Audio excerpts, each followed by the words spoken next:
the court requires, the statute requires, that there is a 1-year loss of license. There's no mitigation of that, there's no reduction of that. As I would make the observation, if it was a drunk driving and there was no allegation of drunk driving, she could get a license. She can't do it. So she's going to suffer 1-year loss of license. There are no hardship licenses in the state of New Jersey for this particular offense. So she bears that.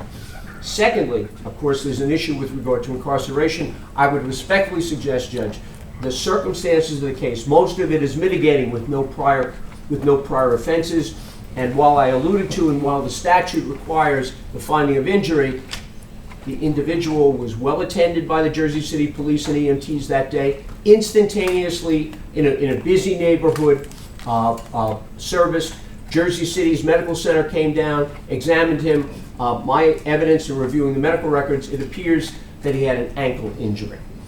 So in terms of the seriousness of the accident, while it doesn't differentiate with the failure to the leaving the scene, I think the court can take that into consideration in terms of the injury or respectfully the minor injury involved.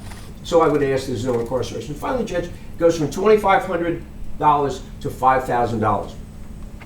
In the municipal court system, that is the highest fine that there is. And it should be, right? Well, Judge, considerably so. Although, if you take drunk driving, the drunk drivings are not as high as that. Okay, nowhere near that. Even the third offense in the state of New Jersey is nowhere near that. So our legislature has decided that this is significant enough to add that. So she's gonna be encumbered by the payment of the fine.